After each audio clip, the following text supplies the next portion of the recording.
Bonjour et bienvenue dans cette 7e vidéo de la série Déterminer la composition d'un système chimique consacrée à comment justifier l'évolution des pentes lors d'un titrage conductimétrique. On a vu dans la vidéo précédente que pour un titrage conductimétrique, il y avait deux parties de droite sur le graphe représentant la conductivité sigma en ordonnée en fonction du volume V de solution titrante versée en abscisse. Ces deux parties correspondent aux deux moments du titrage précédent et suivant l'équivalence. On devra donc effectuer deux études séparées.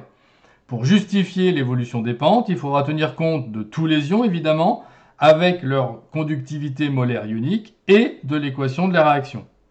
Avant de prendre deux exemples, regardons quelle généralité on peut tirer d'une équation de réaction qui va servir de support au titrage en général.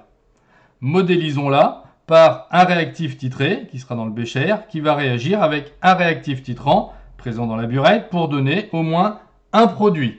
Pour rester le plus clair possible, on gardera les mêmes couleurs tout au long de la vidéo.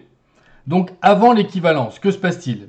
Chaque fois que l'on verse un volume de solution titrante, la réaction va se produire. Donc la quantité de réactif titré, qui va réagir, diminue donc.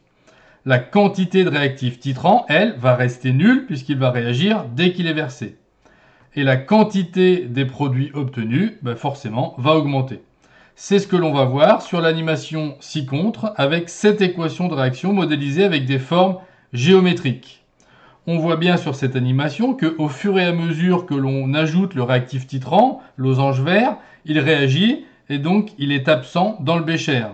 Et que le réactif titré, en rouge, disparaît et diminue au fur et à mesure. Et que le produit, lui, le rond bleu, augmente. Il faudra faire attention de ne pas oublier les éventuels ions spectateurs qui vont accompagner le réactif titrant. Alors il peut aussi y avoir avec le réactif titré, mais ils seront présents dès le début dans le bécher et comme ils ne vont pas réagir, leur quantité ne variera pas et donc ils ne seront pas responsables d'une évolution de conductivité. Après l'équivalence, la réaction ne peut plus se faire, car il n'y a plus de réactif titré. Comme on peut le voir sur l'animation, chaque ajout de réactif titrant ne fait qu'augmenter sa présence dans le bécher, le reste ne changeant pas. On va donc avoir la quantité de réactif titré qui va être nulle et le rester.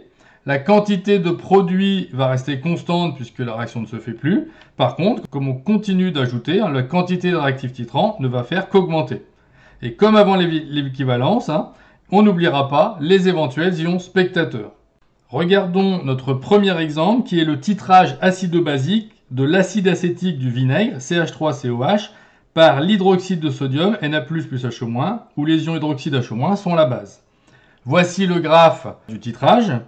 On donne la réaction support du titrage avec entre parenthèses les ions spectateurs qui ne figureraient pas normalement dans l'équation.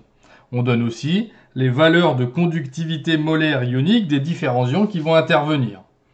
Avant l'équivalence, il y a réaction, donc le CH3COH va diminuer. Cependant, ce n'est pas un ion, donc il ne va pas faire varier la conductivité de toute façon. Le HO-, les ions hydroxydes réagissent et donc à chaque fois qu'ils sont versés, ils disparaissent, donc ils vont rester à 0. Par contre, on ajoute aussi en même temps des ions sodium Na+, qui eux donc ne vont pas cesser d'augmenter. Et on produit CH3CO-, les ions acétate, donc qui veut augmenter avant l'équivalence. On a donc deux ions dont la quantité augmente et donc la pente de la courbe va être positive, ce qu'on voit bien sur le graphe. Elle sera proportionnelle à la somme des deux conductivités, puisqu'ici on a des coefficients 1 devant CH3CO- et devant Na+. Après l'équivalence, tout l'acide acétique aura réagi et donc il restera à 0 pour la fin de la réaction. On continue d'ajouter de l'hydroxyde de sodium, donc HO- et Na+, vont continuer d'augmenter. On n'a plus de réaction, donc plus de production d'acétate, et donc il va rester constant. On voit donc ici à la fin, et ce sera le cas tout le temps, qu'on a deux ions dont la quantité augmente. La pente va être positive, mais cette fois-ci elle va être proportionnelle à la somme des deux conductivités que sont celles de l'ion hydroxyde, 19,9, et 5 pour les ions sodium. On voit que c'est 24 et que la pente est bien plus élevé dans la deuxième partie que dans la première. Intéressons-nous maintenant à notre deuxième exemple qui va être le titrage des ions chlorure Cl- par les ions argent Ag+, dont on voit ici le graphe issu du titrage. La réaction support avec toujours les ions partenaires de Cl- qu'on va considérer être les ions sodium Na+, mais ils n'ont pas d'importance, on le verra. Et ceux des ions argent qui vont être les ions nitrate NO3-. C'est ici une réaction de précipitation. On donne aussi les valeurs des conductivités molaires ioniques. Avant l'équivalence, comme d'habitude, il y a réaction, donc les Cl- vont diminuer. Le Ag+ qui réagit va disparaître aussitôt et rester à 0. Le Na+, qui est déjà présent, mais spectateur, ne réagit pas, ne change pas de valeur. Et on a production de AgCl, mais ce n'est pas un ion. On ajoute aussi NO3- qui va donc augmenter. On a donc ici concurrence entre la diminution des ions chlorure et l'augmentation des ions nitrate et NO3-. On va donc comparer les deux lambda. Ici aussi, on voit que les coefficients stoichiométriques sont de 1 pour les deux. Et on a donc moins 7,63, le Cl- diminue, d'où le moins, plus 7,14, et NO3- augmente, et on voit bien que ça donne environ moins 0,5, et donc on a bien une droite avec une pente négative, comme on le voit sur la courbe.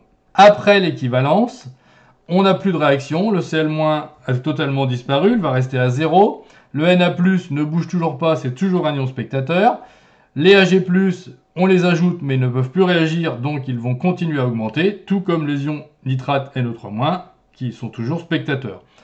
Comme pour toutes les réactions, à nouveau, on en a deux qui augmentent à la fin, on va donc avoir une pente positive qui va correspondre à la somme des deux lambda ici, car les coefficients stoichiométriques sont de 1.